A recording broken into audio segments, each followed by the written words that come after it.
Once again, John hears a loud voice from the throne. Here too, probably not God's voice.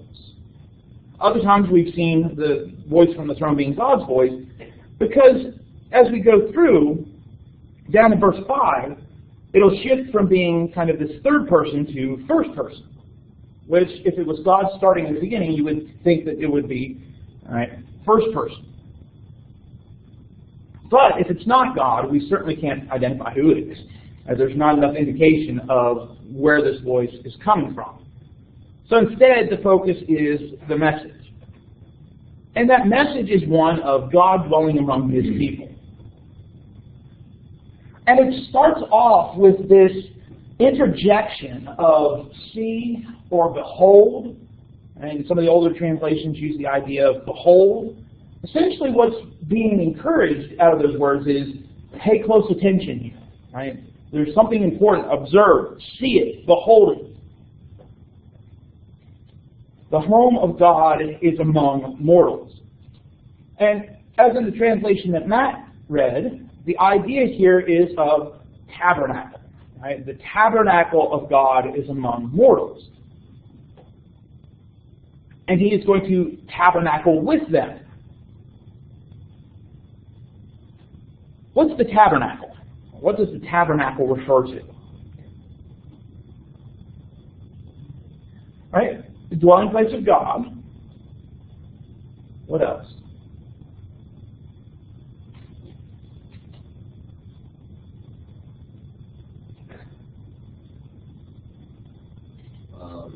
It's the place where people will go to worship God. Okay. Place of worship. It is a way that God can come down and be among His people. All right, so the presence of God among His people. What is the difference between the tabernacle and the temple? All right, the tabernacle was something that could be moved around. Right, it was built so it could be taken down and moved as the people were moving. I don't think it's that part that's here, because there's something permanent about this structure. But the tabernacle was kind of the forerunner for the temple. Once the people were settled in the land and David had conquered Jerusalem and kind of had peace, then Solomon was able to build the temple, a permanent place.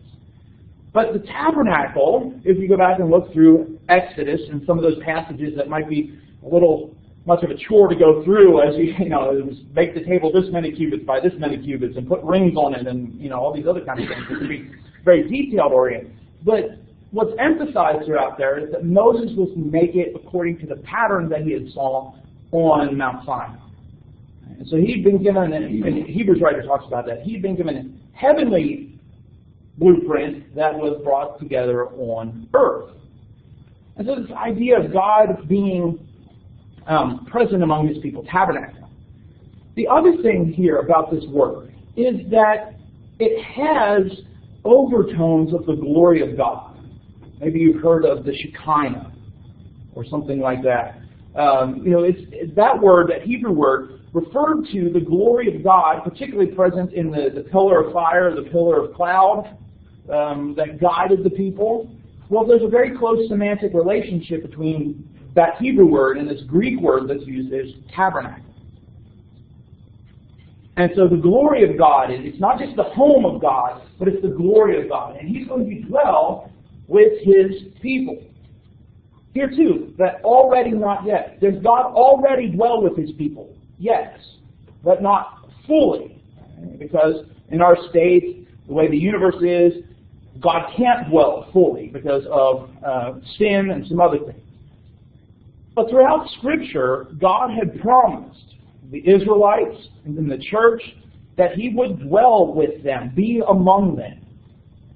And thinking for this first century audience, and really for all Christians throughout all time, this promise of, yes, things could look bad now, but one day God is going to redeem it all, make it all new, and He will fully be with you and will never leave you again. And so that physical separation, no longer there. And they will be His peoples. Now, Some manuscripts had the singular. They will be his people. But the plural is also evident in other manuscripts. Both of them have the idea of property, of ownership, of identification. These are my people. But if the plural is accurate, then we should also think of the fact that God is going to have a family that is made up of a diverse group of people, diverse ethnicities and genders, economic status. They will be his peoples, right? So the plural doesn't mean that God's going to have separate peoples, but that they're coming from all peoples and nations and tribes and languages, as we've seen before.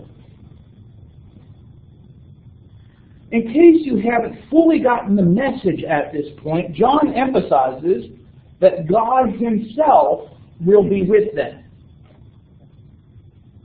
So again, that emphasis on the presence of God. But note, there's that emphatic pronoun. Right? It's not just God will be with them, it's God himself will be with them. Right? And so it's kind of really trying to emphasize to the readers, the people that would read this book, God's going to be there. God fully will be there.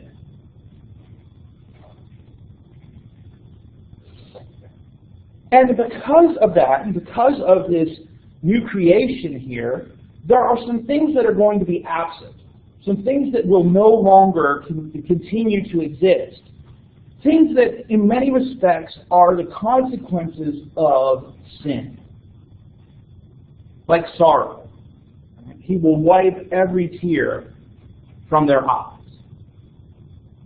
Now, certainly we say, okay, what he's saying is there's not going to be any sorrow, any sadness.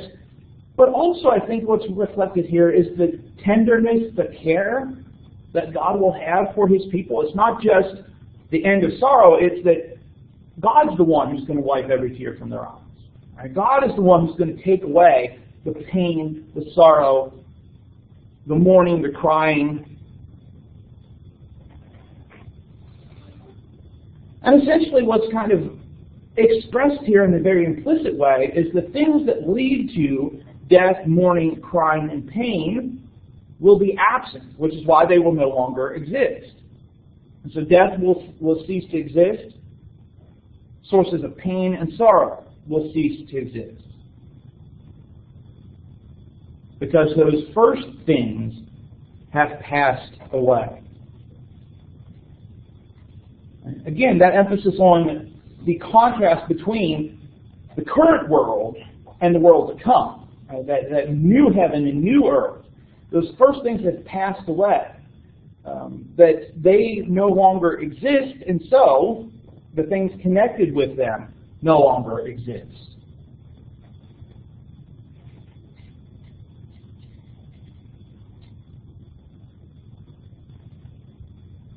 As we move on into verse 5, now we do know that it is the voice of God speaking, the one who is seated on the throne. And by giving us the image of God seated on the throne, what is that? What do you think that might have been to encourage? Why God seated on the throne? Why use that image? After all the bad things that have happened throughout the whole book and happened to the whole and everything just shows that God is in control and all kind of stuff. Yeah, it's another one of those reminders of the God's all-powerful. He's totally in control on this. Right? You used to be the phrase, God is in his heaven and all's right with the world. Well, everything isn't right in the world, but God's still in his heaven. Right? And he's in control. Nothing happens that he doesn't know about. But things are going to be made new. And again, there's that call for focus. Right? See, behold, pay attention. I am making all things new. Now,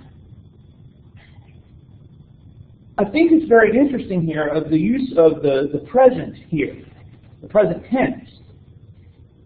That while we think of these passages as things in the future, and rightly so, right? The new heavens, new earth, the last judgment, all that coming in the future, that God is already in the process of making those things new. It's not something that he's someday going to start, but something he's working on now. But certainly not something we always see. In fact, it's no surprise that a lot of Christians are pessimistic about society when we look at a lot of the things going on. And we're tempted to wonder, is this statement true? Is God really making all things new? Is God really ruling in this world? And much like we find the first century Christians tempted with the same kind of things, we have to remember and trust in this. Which is why, again, we see these things. These words are trustworthy and true. It doesn't look like it all the time that God's making things new. It doesn't look like He's going to redeem the world. It doesn't look like He's going to redeem us. But hold on to your faith. These are true statements. This is going to take place. There will be a day where death will be no more, mourning and crying will be no more, and God will wipe every tear from their eyes. And there have been songs and other things, the poetic ways of expressing this idea of all the pain and sorrow that you've gone through. God has a record of that. God is going to undo all of that. And so remember, these things, these words are trustworthy and true. Here as before, right, John's been writing all these things down since the beginning. But by emphasizing it, make sure you write this down. Right? Make sure you write down that what has been said is trustworthy and true.